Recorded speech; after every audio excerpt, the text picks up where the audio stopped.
Pria tampan ini pun memakai sarung saat di bandara. Semua orang pun tertawa melihatnya karena sangat asing di mata mereka. Tapi penjaga bandara ini langsung curiga sama pria itu, guys. Mereka pun mengatakan bahwasannya ada orang yang mencurigakan. Petugas bandara ini pun langsung mengecek pria itu. Petugas bandara ini pun langsung menghentikan pria tampan ini, guys. Dia pun minta untuk mengeluarkan paspornya. Dia pun tidak keberatan dan langsung mengambil paspornya. Tapi petugas bandara ini mengira bahwasannya dia akan mengambil pistol, sehingga seluruh pengunjung pun ketakutan. Ternyata dia pun mengambil paspor, guys. Petugas bandara ini pun langsung mengeceknya dan menyuruh masuk ke ruangan pemeriksaan. Pria ini pun mengatakan mengapa harus diperiksa. Akhirnya dia pun langsung mengatakan jangan pernah melawan petugas. Temannya pun tidak terima jika mereka harus diperiksa. Lalu dia pun langsung dibawa, guys, oleh petugas itu juga. Seluruh petugas pemeriksaan itu sudah berkumpul, guys. Mereka pun mengira bahwa pria ini adalah seorang teroris. Lalu mereka pun langsung mengecek satu persatu seluruh di tubuhnya.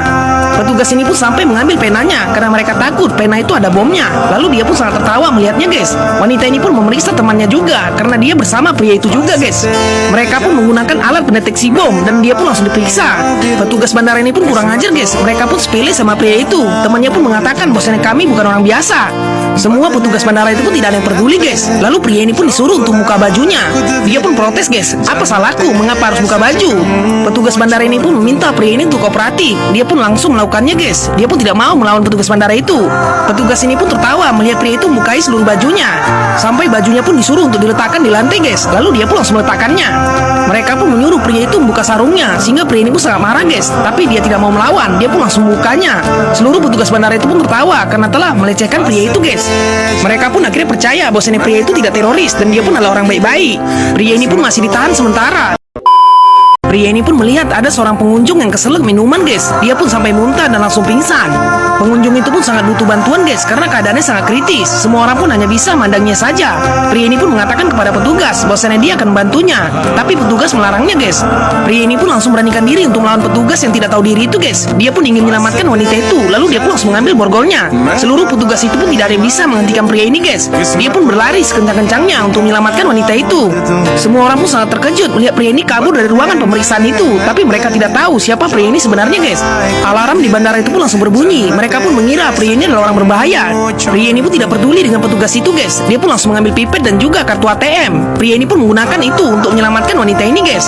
Lalu dia pun bertanya wanita yang sudah sekarat itu. Petugas bandara ini pun langsung menyuruhnya untuk angkat tangan. Lalu dia pun mengatakan bahwasanya dia adalah seorang dokter. Dia pun akan berusaha untuk menyelamatkan wanita ini. Petugas bandara ini pun langsung mengizinkannya.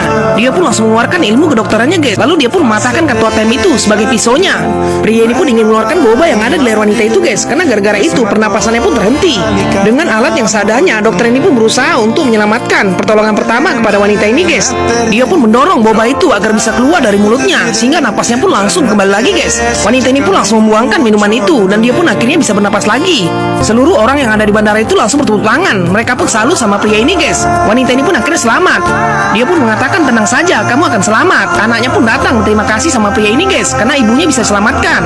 Tim kesehatan pun langsung datang untuk membawa wanita itu ke rumah sakit. Tapi dokter ini terkejut, guys, melihat pria ini. Dokter ini pun mengatakan bahwasanya kamu adalah dokter bedah terbaik di dunia. Tapi pria ini tidak sombong, guys. Dia pun rendah hati.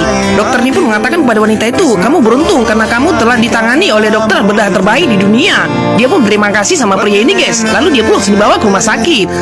Petugas bandara ini pun merasa bersalah karena awalnya mereka meremehkan pria ini, guys. Lalu mereka pun minta maaf. Pria ini pun mengatakan jangan pernah menilai orang dari casingnya saja. Petugas bandara ini pun langsung kena mental dinasihati oleh pria ini, guys. Mereka pun langsung memberikan pelupanya lagi. Petugas bandara ini pun langsung memberikan hormat kepada dokter bedah itu, guys, karena dia adalah menyelamatkan wanita itu, guys.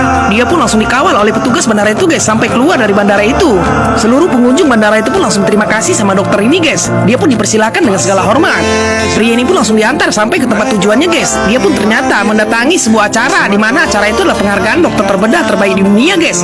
Dan dia pun terpilih menjadi dokter terbaik di dunia. Dia pun tidak perlu menggunakan jas dan juga baju yang mewah. Dia pun dengan bangga memakai baju ciri khas di negaranya. Pria ini pun terpilih sebagai dokter bedah terbaik di dunia, guys, karena dia telah banyak menyelamatkan jiwa. Penghargaan itu pun cuma satu orang yang dapat di dunia ini, guys, dan dia pun telah berhasil mendapatkannya. Dia pun menggunakan ilmu padi, guys, semakin berisi semakin menunduk, dan dia pun mengatakan bahwasanya kesehatan itu nomor satu. Prestasi pria ini pun langsung ditawarkan oleh pemilik rumah sakit terkenal itu, guys. Dia pun meminta pria itu untuk menjadi dokternya di rumah sakitnya. Tapi pria ini pun tidak mau karena dia punya klinik sendiri sendiri di negaranya. Pemilik rumah sakit terkenal ini pun mengancamnya, jika kamu tidak mau, maka kamu akan menyesal seumur hidup. Tapi pria ini tidak bisa diancam, guys. Dia pun mengatakan, jangan kamu pikir aku pakai sarung kayak gini, kamu sepele sama aku. Aku bisa menghabisimu di sini dengan secara tidak langsung. Sehingga pemilik rumah sakit ini pun langsung kena mental karena diancam balik sama pria ini, guys. Dia pun mengatakan bahwasannya aku bisa membedah kumismu sampai bisa menjadi 5 kali lipat. Pria ini pun tidak mau meladeni pemilik rumah sakit itu, guys. Dia pun langsung pergi dan meninggalkannya. Teman pria itu pun mengatakan kepada pemilik rumah sakit itu bahwasannya kami tidak sembarangan. Mereka pun langsung pergi dari tempat acara itu, guys. Pria ini menangis melihat kondisi anaknya dalam ruang ICU itu, guys. Dia pun akan mengobati anaknya. Pandangan anaknya pun mulai kabur. Pria ini pun akan berusaha mencarikan dana untuk mengobati anaknya dari rumah sakit itu, guys. Rumah sakit pun menuntutnya untuk mencari uang 100 juta agar anaknya segera dioperasi. Semua tabungan mereka pun dikeluarkan agar bisa membiayai rumah sakit untuk operasi anaknya itu.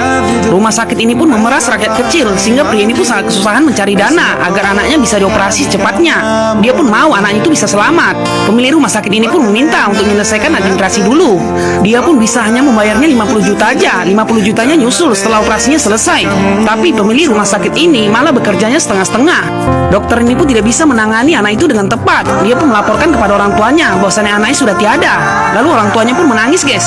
Mereka pun tidak mau kehilangan anaknya itu. Sudah berusaha mereka untuk mencarikan dana, tapi dokter ini tidak bisa menolongnya. Dokter ini pun pergi begitu saja, guys. Manajer rumah sakit ini pun menyuruh kedua orang tua itu untuk menyelesaikan administrasi yang 50% lagi. Jika tidak dibayar, maka orang tuanya tidak bisa melihat anaknya itu, sehingga orang tuanya ini pun marah. Wanita ini pun langsung memaki manajer rumah sakit itu, guys, dan mengatakan bahwasanya dia akan mengakhiri hidupnya. Suaminya pun berusaha untuk menenangkan suasana. Dia pun meminta untuk bertemu dengan anaknya walaupun dia sudah tiada. Tiba-tiba pria ini terkejut melihat ada teriakan. Ternyata istrinya sudah melompat dari atas rumah sakit itu, guys, dan mengakhiri hidupnya. Karena kekejaman rumah sakit itu menindas rakyat kecil, guys. Wanita ini pun rela mengakhiri hidupnya karena dia tidak mendapatkan keadilan. Polisi ini pun menemukan kotak yang tertanam di bawah tanah, guys. Mereka pun langsung mengangkatnya. Lalu ada satu kotak yang diangkat dari sungai. Semua kotak-kotak itu mereka angkat dan mereka pun ingin tahu apa isi di dalamnya. Polisi ini pun langsung mengelas kotak itu sampai terbuka, guys. Ternyata di dalamnya adalah oknum-oknum rumah sakit yang sangat kejam itu. Mereka pun telah dihabisi oleh orang yang tidak dikenal. Mereka pun telah mendapatkan karmanya karena telah menindas rakyat kecil dan memanfaatkan rumah sakit menjadi ladang bisnis mereka. Sampai dokter ini pun sengaja dimasukkan ke ruangan yang tanpa oksigen, guys, dan dia pun sudah tewas. Setelah kejadian itu, pemilik rumah sakit itu pun merasa penasaran mengapa semua karyawannya tewas dan siapa yang telah melakukannya. Berita itu pun langsung viral sehingga ada satu pria yang mengatakan bahwasannya kejahatan tidak ada yang abadi. Pemilik rumah sakit ini pun yakin bahwasannya pria itu yang telah melakukannya. Dia pun menyuruh pasukannya untuk menghabisi pria itu segera, guys. Pasukannya pun langsung menuruti perintah dari pemilik rumah sakit ini. Mereka pun langsung bergegas, guys, untuk mengajar pria itu. Mereka pun akan menghabisinya karena pria itu yang berani bersuara bahwasannya tidak ada kejahatan yang abadi. Dia pun tahu bahwasannya pria ini yang telah membunuh seluruh anggota rumah sakit itu, guys. Tapi pria ini masih bingung mengapa dia dihabisi padahal dia tidak melakukan apa-apa. Mereka pun tidak peduli dengan penjelasan pria ini, guys. Karena penjahat ini tahu bahwasannya pria itu yang tahu kejahatan dari rumah sakit itu. Mereka pun akan menghabisi siapa yang telah mengganggu bisnis dari pemilik rumah sakit itu, guys. Lalu dia pun langsung menelpon bosnya ini. Dia pun mengatakan bahwasannya sesuai perintah bos, orangnya pun sudah kami tangkap dan akan segera kami habisi. Pemilik rumah sakit ini pun sangat senang karena anggotanya telah menangkap pria itu, guys. Dia pun mengatakan habisi segera pria itu agar dia tidak mengganggu kami lagi. Penjahat ini pun langsung menyiapkan senjatanya. Mereka pun sambil mengambil palu besi, guys. Pria ini pun hanya bisa pasrah, guys, karena dia tidak sanggup melawan penjahat itu. Lalu palu besi ini pun didekatkan ke kepalanya dan dia pun akan dihabisi. Apakah penjahat ini akan menghabisi pria ini, guys? Dokter ini mau diserang oleh penjahat ini, guys. Dia pun hanya bisa memandangi saja. Tapi tiba-tiba ada satu alat yang menyerang penjahat itu. Dokter ini pun kebingungan karena dia tidak tahu siapa yang membantunya. Penjahat ini pun diserang terus, guys, dengan alat itu. Mereka pun sampai semua terkapar. Penjahat ini pun menyelesaikan pekerjaannya. Dia pun langsung mengambil alatnya dan langsung menyerangnya. Tapi tiba-tiba alat itu pun ada yang menghentikan. Dokter ini pun akhirnya selamat, guys. Ternyata itu adalah kembarannya. Dia pun tidak terima jika dokter itu dihabisi. Kembaran dokter ini pun langsung mengajar penjahat itu, guys. Mereka pun telah salah mengganggu saudara kembar yang sangat berbahaya. Lalu mereka pun diajar habis-habisan sama pria ini. Anggota penjahat ini pun terus menyerangnya, tapi pria ini tidak terkalahkan karena dia adalah orang yang terlatih. Lalu dia pun langsung menghabisi seluruh penjahat itu dengan senjata yang mereka bawa. Ternyata pria ini adalah adik dari dokter itu, guys. Mereka pun kembar. Dia pun tidak akan membiarkan saudaranya diganggu oleh penjahat itu. Lalu dia pun mengatakan sudah beres. Dokter ini pun merasa lemas guys karena dia sangat ketakutan. Saudara kembarnya ini pun hanya tersenyum karena dia tahu bahwasanya dokter ini tidak jago berkelahi. Dokter ini pun didatangi oleh pemilik rumah sakit itu lagi guys. Dia pun masuk ke rumahnya. Lalu dia pun langsung mengancam dokter ini dan mengatakan bahwasanya dia mencari kembarannya karena kembaran itu telah berhasil menghabisi seluruh anggotanya. Dia pun dapat telepon dari ibunya. Ternyata ibunya telah diancam akan dihabisi sehingga ibunya pun ketakutan guys. Dokter ini pun bingung mengapa penjahat itu terus mengganggu keluarganya padahal dia tidak ada mengganggu penjahat itu guys. Kekasihnya pun juga diancam akan dihabisi jika dokter ini tidak memberitahu kemana kembarannya itu berada. Pemilik rumah sakit ini pun ingin menghabisi kembaran itu karena dia tahu bahwa kembaran itu yang telah mengganggu bisnisnya. Dokter ini pun menjadi serba salah guys. Apa yang harus dilakukannya? Pintu ini pun langsung hancur sehingga gangster ini pun sangat terkejut melihatnya. Ternyata pria itu sudah keluar guys. Dia pun akan membalaskan dendam kematian kedua orang tuanya. Pemilik rumah sakit itu pun langsung menyuruh anggotanya untuk pergi dari tempat itu karena orang ini sangat berbahaya. Lalu dia pun langsung menelponnya dan mengatakan mengapa kamu ketakutan. Pria ini pun dengan santainya mengajak para penjahat itu untuk bertemu. Lalu penjahat ini pun langsung menyiapkan seluruh pasukannya. Gangster ini pun lari ketakutan dan dia pun dikejar-kejar oleh pria itu guys. Tangannya pun terluka. Lalu dia pun menyetor sebuah bajai. Ternyata bajai itu adalah orang yang dulu pernah anaknya dihabisi di rumah sakit itu guys. Dia pun akan membalaskan dendamnya juga. Dia pun tidak akan bawa pria itu ke rumah sakit tapi malah menghabisinya di jalan. Dia pun mengusap foto dan juga anaknya yang sudah tiada gara-gara penjahat itu semua guys. Pemilik rumah sakit ini pun langsung bawa seluruh pasukannya. Mereka pun langsung mencari pria yang mengancamnya di telepon itu. Lalu dia pun manggil namanya. Dia pun menyuruh pasukannya semuanya untuk menyebar. Tapi ternyata mereka langsung dilempari oleh botol guys. Para penjahat ini pun kebingungan. Orangnya tidak ada tapi malah botol berlemparan. Dulu penjahat ini melempari orang tua mereka dengan botol juga sehingga mereka pun balaskan dendamnya dengan melempari botol seluruh pasukannya. Dia pun sudah tidak bisa melawan lagi guys. Lalu tiba-tiba anggotanya pun semua satu-satu terkapar. Mereka pun ketakutan karena tidak ada orangnya tapi malah botol berlemparan. Penjahat ini pun langsung memanggil pria itu dan mengatakan bahwasanya dia seorang pengecut.